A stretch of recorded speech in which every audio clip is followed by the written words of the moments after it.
नमस्कार दोस्तों, स्वागत है आपका अपने YouTube channel target with MS में। जैसा कि आपको पता है, रीट एग्जाम 26 सितंबर को होने जा रही है और आपको अब तैयारी का फटाफट रिवीजन करने की ज़रूरत है, क्योंकि आप जो चीज़ें आप पहले पढ़ चुके हैं या कुछ बंदे 2 साल से पढ़ रहे हैं, कोई 1 साल से पढ़ रहा है, कोई 6 महीने से पढ़ रहा है, कोई अभी पढ़ रहा है, तो अब और जो अभी से भी तैयारी कर रहा है वो भी अब फटाफट रिवीजन करे तो सही रहेगा। क्योंकि जो रिवीजन क्लासेज है उन्हीं के माध्यम से पिछली चीज़ों को रिवाइज किया जा सकता है। और जो आरबी की किताबें हैं, क्लास 6, 7 और 8, 9 और 10 ये क्लासें हैं, ये आपको रिवीजन करना बहुत ज़रूरी है। और इनके लिए मैं रिवीजन क्लास आया हूँ और प्रश्नोत्तर के माध्यम से रिवीजन करा रहा हूँ, क्योंकि टॉपिक अब आप पढ़ोगे तो आपको ज़्यादा टॉपिक में टाइम लगेगा पढ़ने में, इसलिए आप फटाफट रिवीजन में आप प्रश्नोत्तर के माध्यम से फटाफट रिवीजन करेंगे, जिसमें क्लास 6 के लगभग 150% है। और ये 150% आपकी पूरी किताब को कवर करते हैं। एक भी प्रश्न ऐसा नहीं है जो किताब में है और इस प्रश्नोत्तर में नहीं है, ऐसा कोई भी प्रश्न आपको नहीं मिलेगा। तो चलिए शुरू करते हैं। आपको बिना समय खराब के सीधा प्रश्नोत्तर पे आता हूँ। और पहला प्रश्न है, निम्नलिखित में से शाकाहारी जंतु है? चीता, हिरण, शेर और कुत्ता। शाकाहारी जंतु की बात करिए, पहला चैप्टर से शुरू हो रहा है और अंतिम चैप्टर का प्रश्न है। अब चीता, हिरण, शेर और कुत्ता, शाकाहारी जंतु की बात करें तो शाकाहारी जंतु है हिरण। शाकाहारी जंतु क्या है? शाकाहारी जंतु है हिरण। चीता है और जो शेर है ये मांसाहारी जंतु में आते हैं और कुत्ता सर्वाहारी जंतु में आता है। तो हिरण क्या है? शाकाहारी जंतु है। नेक्स्ट प्रश्न है, दाल पादप का कौन सा भाग है? तो दाल पादप की किस भाग से प्राप्त होती है? ये क्लास 6 में दिया हुआ है। तो फूल, फल, तना और बीज। तो दाल जो है वो बीज से प्राप्त होती है, तो इसका सही आंसर क्या हो गया? बीज। नेक्स्ट प्रश्न है, दालों से मुख्य रूप से प्राप्त होती है, मतलब दालों से हमें क्या प्राप्त होती है? तो दालों से मुख्य रूप से हमें प्रोटीन प्राप्त होती है। क्या प्राप्त होती है? प्रोटीन प्राप्त होती है। जो कार्बोहाइड्रेट है वो हमें अनाज से प्राप्त होता है। वसा तो तेल वाले पदार्थ है, जैसे तिल हो गए, मूंगफली हो गई, इनसे वसा प्राप्त होती है। आलू पादप का कौन सा भाग होता है? तो आलू पादप का कौन सा भाग है? जड़, पत्ती, तना, फूल। तो आलू पादप का जड़ वाला नहीं, आलू पादप का तना वाला भाग है। कौन सा भाग है? तना वाला भाग है आलू। आलू पादप का रूपांतरित तना होता है, इसलिए आलू पादप का कौन सा भाग होता है? तना भाग होता है। भोजन में ऊर्जा दाता पोषक तत्व कौन सा है? मतलब भोजन में जो ये पोषक तत्व दिए गए हैं, कार्बोहाइड्रेट, विटामिन, नुकसान, इनमें से कोई उपयुक्त में से कोई नहीं। तो इनमें से भोजन में जो ऊर्जा देने वाला पोषक तत्व कौन सा है? तो ऊर्जा देने वाला पोषक तत्व है वो है इनमें से कार्बोहाइड्रेट, क्योंकि विटामिन और नुकसान से हमें ऊर्जा प्राप्त नहीं होती है। अगर बात करें इनके अलावा, कार्बोहाइड्रेट वसा से भी ऊर्जा प्राप्त होती है, प्रोटीन से भी ऊर्जा प्राप्त होती है। तो सबसे ज़्यादा ऊर्जा किससे प्राप्त होती है? तो वसा से प्राप्त होती है, उसके बाद प्रोटीन से, फिर कार्बोहाइड्रेट से। नेक्स्ट प्रश्न है, मर्दजीवी पादप का उदाहरण है, मतलब मर्दजीवी पादप का उदाहरण कौन सा है? नीम, म्यूकर, ड्रोसेरा और अमरबेल। तो जो मर्दजीवी पादप है, ऐसे पादप जो सड़ी गली वस्तुओं से अपना भोजन प्राप्त करते हैं, मर्दजीवी पादप कहलाते हैं। और जो ड्रोसेरा है ये कीटभक्षी पादप है, और अमरबेल है जो वो परजीवी पादप है। जबकि जो म्यूकर है वो कौन सा है? तो मर्दजीवी पादप है म्यूकर। इसका सही आंसर हो गया बी। नेक्स्ट प्रश्न है, कीटभक्षी पादप नहीं है? ड्रोसेरा, डायोनिया, यूट्रिकुलेरा, अमरबेल। मैंने आपको बताया, ड्रोसेरा, डायोनिया, यूट्रिकुलेरा, घटपर्णी पादप, निपेंथीज, विनस फ्लाईट्रैप, सनड्यू, ये सभी पादप है वो कीटभक्षी पादप की श्रेणी में आते हैं। जबकि जो अमरबेल है वो कौन से आता है? परजीवी पादप की श्रेणी में आता है। तो इसका सही आंसर क्या होगा? सी। ऐसे पादप जो भोजन हेतु दूसरे पादप निर्भर कहलाते हैं। क्या कहलाते हैं? ऐसे पादप जो भोजन हेतु दूसरे पादपों में निर्भर करते हैं। परजीवी, स्वपोषी, मरजीवी, कीटभक्षी। स्वपोषी वो होते हैं जो अपना भोजन स्वयं बनाते हैं। कीटभक्षी वो होते हैं जो अपना कीटों का भक्षण करते हैं। और मरजीवी पादप वो होते हैं जो सड़ी गली वस्तुओं से अपना भोजन प्राप्त करते हैं। तो दूसरे पादपों पर निर्भर रहते हैं वो होते हैं परजीवी। तो इसका सही आंसर क्या हो गया? परजीवी, ए। नेक्स्ट प्रश्न है, पत्तियों का जो हरा रंग होता है किस वर्ण के कारण होता है? तो पत्तियों का हरा रंग होता है वो किस वर्ण के कारण होता है? हरित, लवक, पर्ण हरित, पर्ण हरित। तो जो पत्तियों का हरा रंग होता है वो पर्ण हरित के कारण होता है, तो ये आपको ध्यान रखना है। नेक्स्ट प्रश्न है, 10 नंबर प्रश्न है। इसमें थोड़ी सी आपको 1-2 प्रश्न में क्लियरिटी की संभावना रहेगी, क्लियरिटी नहीं दिखेगी तो आप एडजस्ट कर लेना। पादपों में भोजन का निर्माण कहाँ होता है? तने में, जड़ में, पत्तियों में, बीज में। तो पादपों में जो भोजन का निर्माण होता है वो होता है पत्तियों में। कहाँ होता है? पत्तियों में। पत्तियों में, पादपों में भोजन का निर्माण कहाँ होता है? पत्तियों में। कौन सी वस्तु चमकीली है? लकड़ी, चौक पाउडर, केरोसिन, सोना। तो कौन सी वस्तु? लकड़ी चमकीली नहीं है, चौक पाउडर भी नहीं है, केरोसिन भी नहीं, सोना भी नहीं है। तो सोना इसमें क्या है? जो सोना है, सोना है ना, वो क्या है? चमकीली है, क्यों? धातुएं चमकीली होती है, और ये धातु और अधातु वाले चैप्टर से प्रश्न उठाया गया है। इनमें से कौन सी वस्तु जल में घुलनशील है? इसमें कौन सी वस्तु है जो जल में घुलनशील है? चौक पाउडर, ग्लूकोज पाउडर, लोहे का पाउडर, लकड़ी का बुरादा। तो ये लकड़ी का पाउडर बुरादा है वो भी नहीं घुलता, चौक पाउडर भी नहीं घुलता, लोहे का बुरादा भी नहीं घुलता, जबकि जो ग्लूकोज पाउडर होता है वो जल में आसानी से घुल जाता है, जल में घुलनशील पदार्थ है। नेक्स्ट प्रश्न है, निम्न में से चुंबकीय वस्तु कौन सी है? लकड़ी, लोहा, प्लास्टिक और कांच। ये चार ऑप्शन है, लकड़ी, लोहा, प्लास्टिक और कांच। इनमें से चुंबकीय वस्तु कौन सी है? तो इसमें चुंबकीय वस्तु है वो है लोहा। सही आंसर क्या हो गया? बी। नेक्स्ट प्रश्न है, निम्न में से कौन सी वस्तु जल में तैरती है? लकड़ी का गुटका, पत्थर, लोहे की कील, सोने की अंगूठी। तो देखो, पत्थर और लोहे की अंगूठी और लोहे की कील, इन तीनों का घनत्व क्या है? जल से ज़्यादा होता है, इसलिए जल में डूब जाती है, जबकि लकड़ी का जो गुटका है वो जल में तैरता है। तो इसका सही आंसर हो गया ए। चांदी के आभूषणों को काला पड़ने का कारण क्या है? सोनारस, संक्षारण, आघात बढ़ना, उपयुक्त सभी। तो चांदी के जो आभूषण होते हैं, चांदी के आभूषण वो काले क्यों पड़ जाते हैं? तो चांदी के आभूषण, चांदी का प्रतीक होता है एजी, वो जो सिल्वर के पदार्थ आपको पता होगा काले पड़ जाते हैं, इसका कारण होता है संक्षारण होता है। इसका क्या होता है? संक्षारण होता है। और लोहे के भूरे रंग के हो जाते हैं, उसमें जंग लग जाती है, इस वजह से भी लोहे के आभूषण या लोहे की जो वस्तुएं हैं वो जंग की वजह से भूरी पड़ जाती है। प्रश्न पादप किस भाग से प्राप्त होता है? प्रश्न पादप किस भाग से प्राप्त होता है? तो प्रश्न पादप है वो जड़, तना, पुष्प, पत्ती। तो ये प्रश्न पादप किस भाग से प्राप्त होता है? तो प्रश्न पादप के, प्रश्न के जो पादप होते हैं उनके तने से प्राप्त किए जाते हैं। और ये इनको एक बार आपको ये भी ध्यान रखना है, ये जो प्रश्न के पादप है ये पुष्पन अवस्था से में ही काट लिए जाते हैं और इनको पानी में भिगो दिया जाता है, उसके बाद इन सिरे से बनाए जाते हैं। तो ये प्रश्न पादप के जो है ये तने से प्राप्त किए जाते हैं। मूंज किस पादप से प्राप्त होती है? तो मूंज है वो जूट के पादप से, रुई के पादप से, पटसन के पादप से, मूंज घास के पादप से। तो जो मूंज प्राप्त होती है वो मूंज घास के पादप से प्राप्त होती है। ये नागौर, सीकर इस इलाके में सर्वाधिक पाई जाती है। बंदेज के वस्त्र निम्न में से किस राज्यों में अधिक प्रचलित है? तो बंदेज के जो वस्त्र है वो राजस्थान एवं गुजरात, छत्तीसगढ़ एवं राजस्थान, राजस्थान एवं उत्तर प्रदेश, राजस्थान एवं मध्य प्रदेश। तो जो बंदेज के वस्त्र है वो सबसे ज़्यादा राजस्थान और गुजरात में प्रसिद्ध है या ज़्यादा प्रचलित है। तो कहाँ है? राजस्थान और गुजरात में। नेक्स्ट प्रश्न है, सर्वाधिक रेशम उत्पादन क्षेत्र है? सर्वाधिक रेशम का उत्पादन, ये तो आपको पता होगा, सिल्क रूट चीन। ये सांची सिल्क का व्यापार होता था, उसको सिल्क रूट कहते हैं, और सबसे ज़्यादा सिल्क चीन में पाया जाता है। राजस्थान में छपाई कला का सर्वोत्तम स्वरूप किस स्थान का विख्यात है? तो ये भी आपको पता होगा, छपाई कला का सर्वोत्तम स्वरूप है वो सांगानेर का प्रसिद्ध है। नेक्स्ट प्रश्न है, रेशम कीट पालन कहता है? यह प्रश्न बहुत एग्जाम से पूछा गया है। सेरिकल्चर, एपीकल्चर, पीसीकल्चर, उपरोक्त सभी। तो जो रेशम कीट पालन है वो कहलाता है सेरिकल्चर।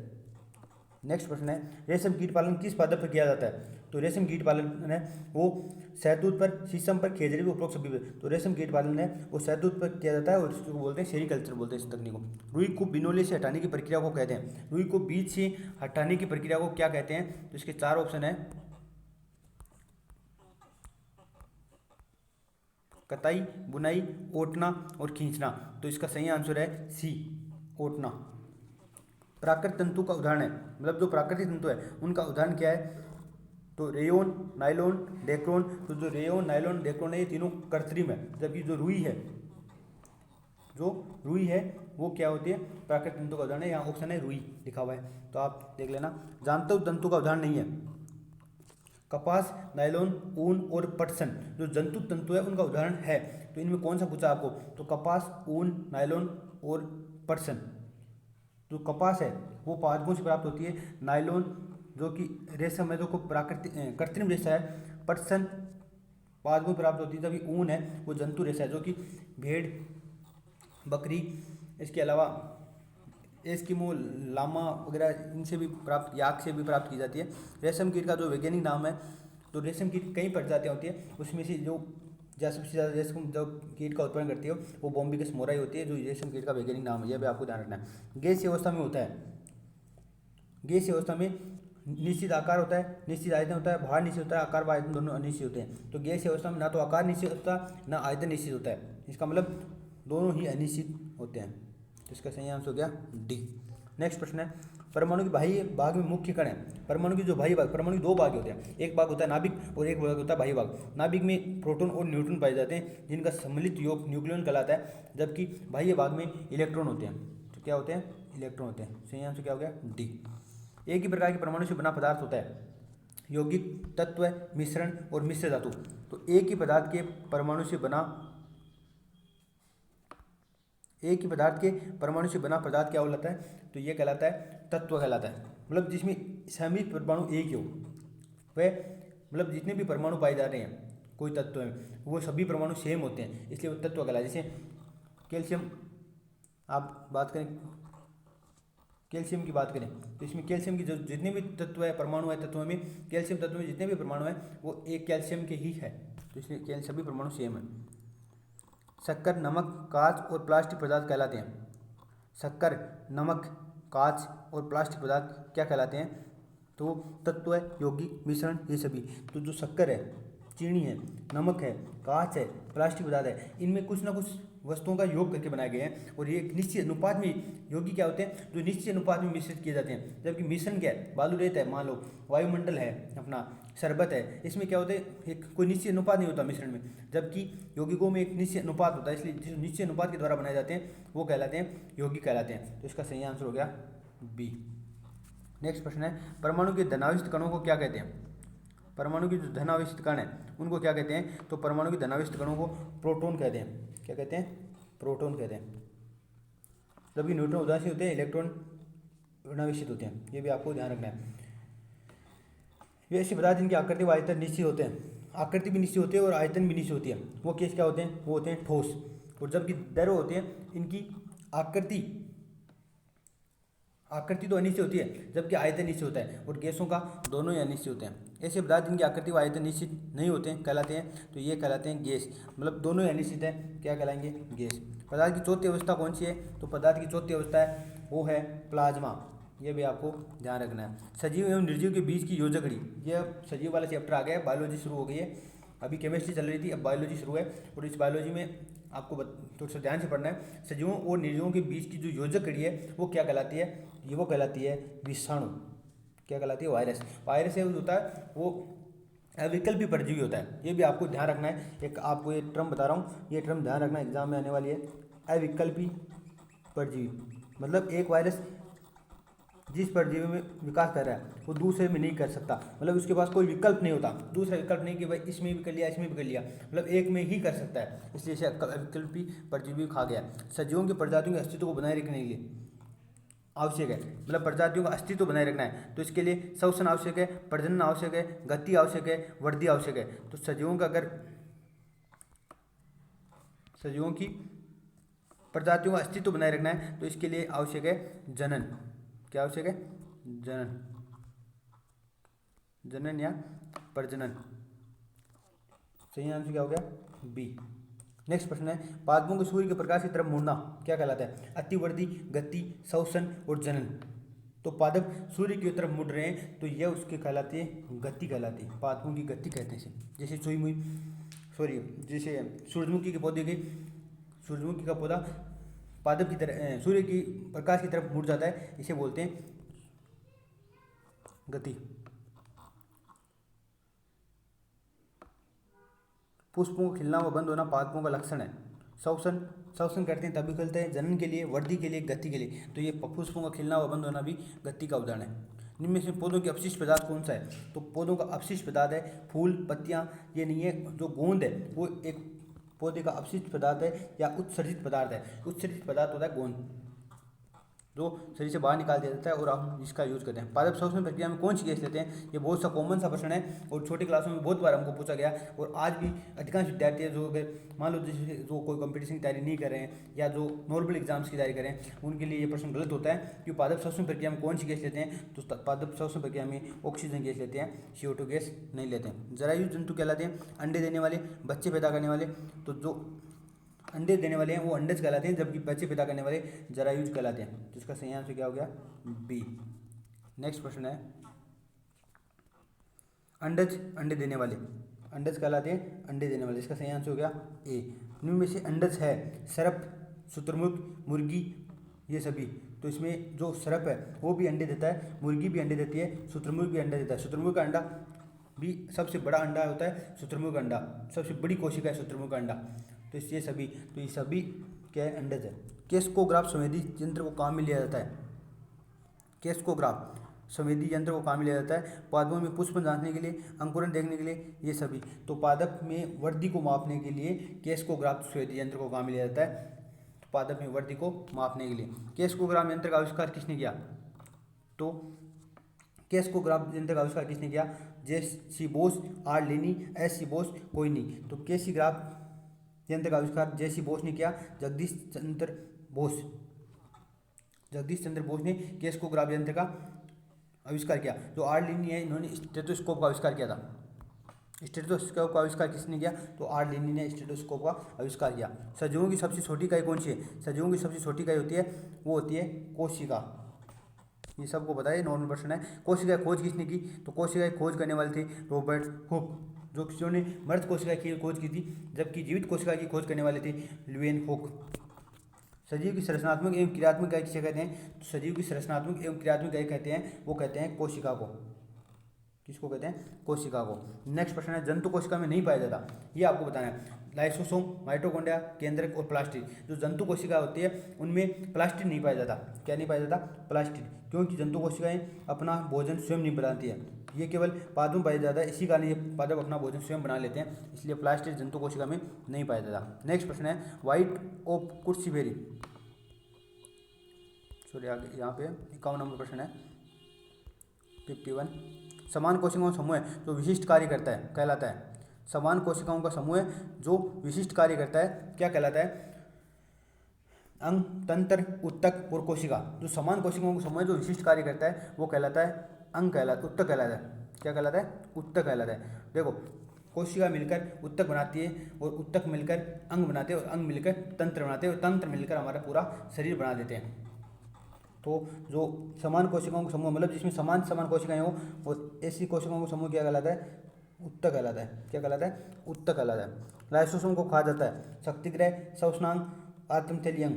तो लाइसोसोम को आत्मघाती थैली कहा जाता है। शक्तिग्रह किसको कहा जाता है? माइटोकॉन्ड्रिया को। श्वसनांग माइटोकॉन्ड्रिया को ही कहा जाता है। माइटोकॉन्ड्रिया को कहा जाता है कोशिका का शक्तिग्रह, तो आत्मघाती नहीं, आत्मघाती नहीं कहा जाता, कोशिका का शक्तिग्रह कहा जाता है। राइट आंसर हो गया ए। नेक्स्ट प्रश्न है, एक कोशिकीय जीव का उदाहरण है मच्छर, अमीबा, मनुष्य, मछली।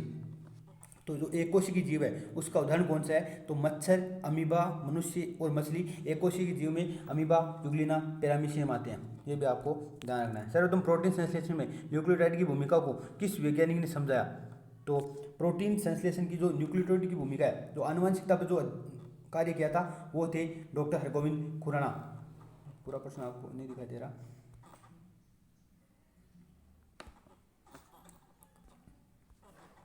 आप दिखाई दे रहा है, आपको पूरा प्रश्न दिखाई दे रहा है। प्रोटीन संश्लेषण में न्यूक्लियोटाइड की जो भूमिका है उसको किस वैज्ञानिक ने बताया था सर्वप्रथम? तो वो बताने वाले थे डॉक्टर हरगोविंद खुराना। नेक्स्ट प्रश्न है, सूक्ष्म जीव है जीवाणु, विषाणु, कवक और ये सभी। तो ये सभी क्या है? सूक्ष्म जीव है। सभी क्या है? सूक्ष्म जीव है। प्रतिजैविक औषधि कौन सी है? पेनिसिलिन, इंसुलिन, एंड्रिलिन, ऑक्सिन। जो प्रतिजैविक औषधि है जो जीवों की वृद्धि को रोकती है, वो है पेनिसिलिन। इनमें से प्रोटोजोआ का उदाहरण नहीं है अमीबा, यूग्लिना, पैरामीशियम, यूलोथ्रिक्स। तो जो अमीबा, यूग्लिना, पैरामीशियम है, ये तीनों क्या है? प्रोटोजोआ है, जबकि यूलोथ्रिक्स है ये प्रोटोजोआ नहीं है। भिंडी में पीत शिरा जो मोजेक रोग होता है, वो किससे होता है? तो पीत शिरा मोजेक रोग है। तो एक तो तंबाकू में मोजेक रोग होता है, एक भिंडी में मोजेक रोग होता है।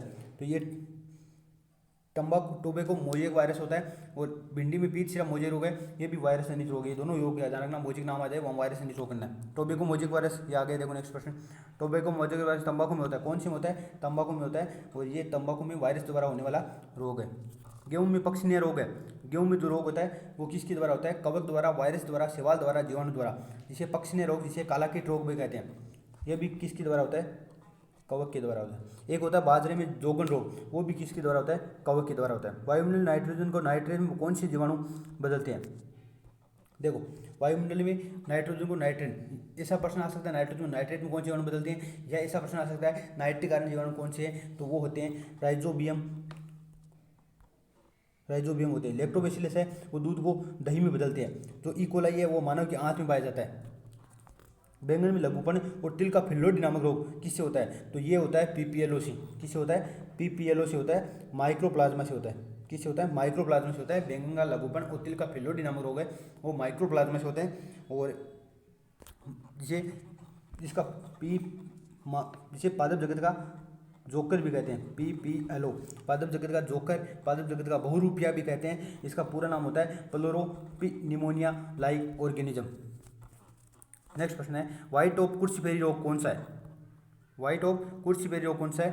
तो व्हाइट ऑफ वाइट रस्ट मतलब सफ़ेद रस्ट ऑफ कुर्सीफेरी कवक द्वारा रोग होता है। किस में होता है? तो ये होता है सरसों में होता है। किस में होता है? सरसों में होता है। सही आंसर क्या हो गया? सरसों।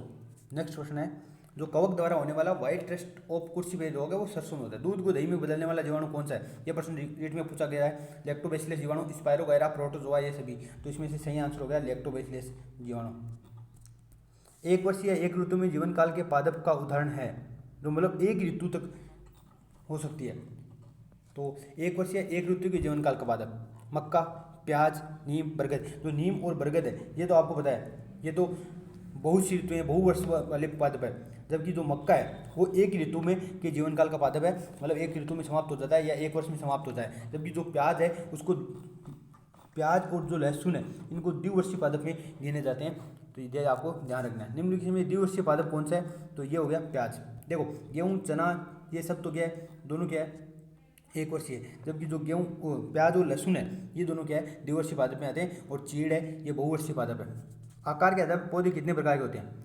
तो आकार के आधार पर पौधे कितने प्रकार के होते हैं? तो आकार के आधार पर पौधे 3 प्रकार के होते हैं। एक होते हैं जिसे बोलते हैं शाक, दूसरे होते हैं झाड़ी, और शाक, सूप, और एक झाड़ी होता है और एक होते हैं वृक्ष जिसको बोलते हैं ट्री, पेड़ बोलते हैं।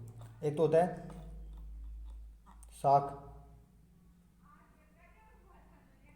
जिसे बोलते हैं हर्ब, और एक होते हैं श्रब जिसे झाड़ी बोलते हैं, और एक होता है ट्री, पेड़। शाक,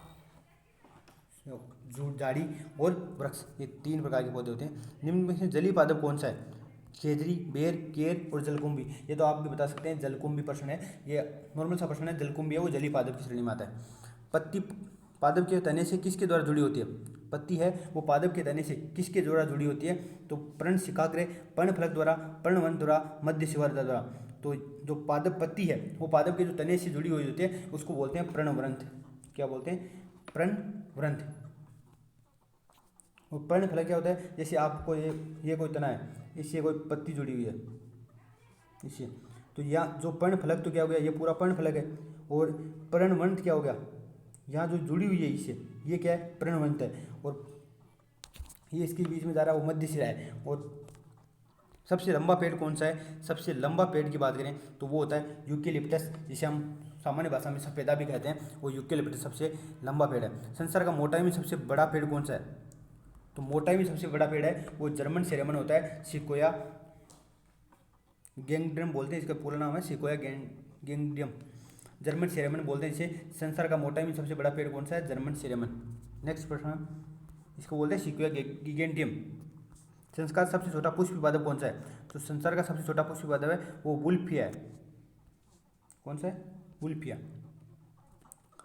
आरोही पादप का उदाहरण नहीं है। कौन से आरोही पादप का उदाहरण नहीं है? आरोही पादप कौन से होते हैं? आरोही पादप का उदाहरण नहीं है मटर, ककड़ी, करेला और तरबूज। देखो 2 प्रकार के पादप होते हैं, एक आरोही पादप होता है, एक विसर्पी लता। 2 प्रकार के पादप है जो आरोहण के आधार पर जिनका वर्गीकरण किया जाता है। विसर्पी लता क्या होते हैं? जो किसी के सहारे ऊपर चढ़ते हैं वो तो क्या होते हैं? विसर्पी, जिनमें मटर आ गया, ककड़ी आ गया, करेला हो गया। या आपको देखा होगा किसी अपने जो किसी दूसरे के सहारे ऊपर धीरे धीरे ऊपर चढ़ते हैं, ये तो क्या है? विसर्पी लता है। जबकि जो तरबूज है, या आपने देखा होगा तरबूज नीचे जमीन में फैलते हैं, इसलिए ये आरोही पादप का उदाहरण है। निम्न में से वल्लरी पादप, इनमें से कौन सा वल्लरी पादप? एक तो आरोही पादप हो गया, एक वल्लरी पादप या विसर्पी लता, जिसे विसर्पी लता कहते हैं, प्रतान उपस्थित नहीं होते का उदाहरण नहीं है। मतलब वल्लरी पादप का उदाहरण नहीं है। जो खरबूजा है, तरबूज है, हमने बताया तरबूज, ये क्या है? आरोही पादप का उदाहरण है, इसका मतलब वल्लरी पादप है। मतलब जिनमें प्रतान उपस्थित नहीं होते। वलरी पादप क्या है? जिनमें प्रतान उपस्थित नहीं होते हैं, जो नीचे ही फैलते हैं। अब आप कहोगे सर तरबूज में तो प्रतान पाए जाते हैं, लेकिन वो प्रतान किसी के सारे, आपने देखा होगा प्रतान, जो तरबूज में प्रतान होता है वो तरबूज के पास में स्थित होता है, लेकिन वो किसी के पास लगा हुआ नहीं होता, किसी से सटा हुआ नहीं होता। तो ये वलरी प्रतान है जिसमें प्रतान उपस्थित, वलरी पादप में प्रतान उपस्थित नहीं होते। और ये उदाहरण किसका कौन सा नहीं है? तो तुरई है। आपने देखा होगा तुरई तो आपको तुरई तो आप वलरी पादप का उदाहरण है। निम्न से वलरी पादप का उदाहरण नहीं है। तो जो खरबूजा है, तरबूज है, टमाटर है, जिनमें प्रतान उपस्थित नहीं होते, और ये वलरी पादप के उदाहरण है। जबकि तुरई है वो आरोही पादप का उदाहरण है, जिसमें मटर है, ककड़ी है, करेला है, तोरई है, ये सब ऊपर की ओर चढ़ते हैं। ये हो गए आपके बोले।